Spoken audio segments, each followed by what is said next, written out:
Hi friends! Welcome back to Botanical Woman. I'm Christine. Today, I want to share with you an experiment that I've been doing for a couple of months. This Monstera that you're seeing right here was a propagation that I had taken from my outside Monstera that was not doing well. I did the repotting video with you guys, and then that summer I left it outside the whole summer and it just looked bad. Like it just wasn't happy, basically. So I butchered it and put some of the pieces into the fish tank. I think I also went on a chopping spree during that time because I also chopped up some Rhaphidophora tetrasperma and also threw it in this fish tank. A lot of people like growing Pothos as a plant in their tank, kind of just on top like I've done here with the Monstera, and that is because it helps suck up some of the waste that the fish produce in the tank. It helps balance the tank, and for lazy people that don't want to change their fish tank water very frequently.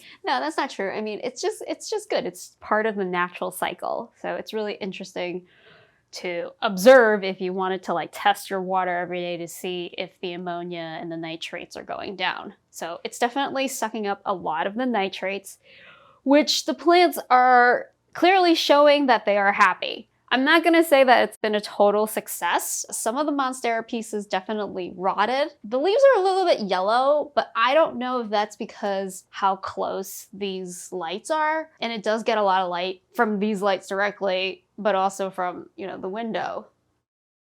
So I feel like it's a combination of things. With the Rhaphidophora tetrasperma, pieces of it definitely died, like it rotted. I put it in there and it just, I guess it didn't seal.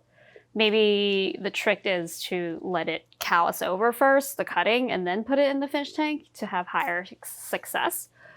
But yeah, this is a brand new branch that's just grown out. It's hard for you guys to see, but hopefully we'll get some B-roll afterwards. But this is growing off of an existing branch. So you can see down here, it's split. But it's just so healthy. Like, it's really, really happy. Like, I feel like this, I'm growing other tetraspermas as well. This one over here, there's one down there. They're fine. They just don't look as happy as this one.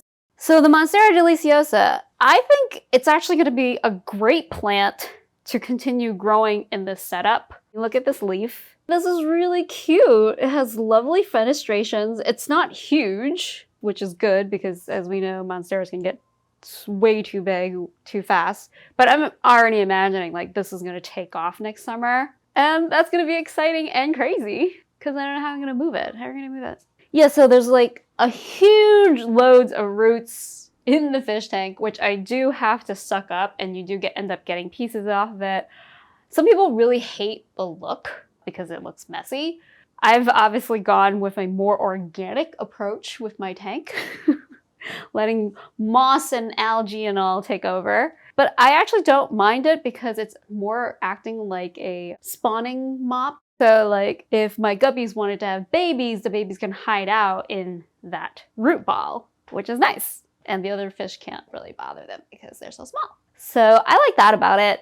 I'm going to think about experimenting with another tank that I have, which is basically creating a planter in the back of the tank and then putting the plants in there so the plants really stay in place and the roots have a place to go. Like it'll start digging into that area so it won't be as loose as I suppose. It's a little wild right now. So one of the reasons why I got into the fish tank hobby was actually because of my plants. A lot of people would, say how amazing using your fish tank water is to water your plants. And how do I feel about it so far? For the Alocasia frydek, I definitely don't think it's enough fertilizer for it. It's not like it's just a really hungry plant, and I just don't think this alone is doing it for it.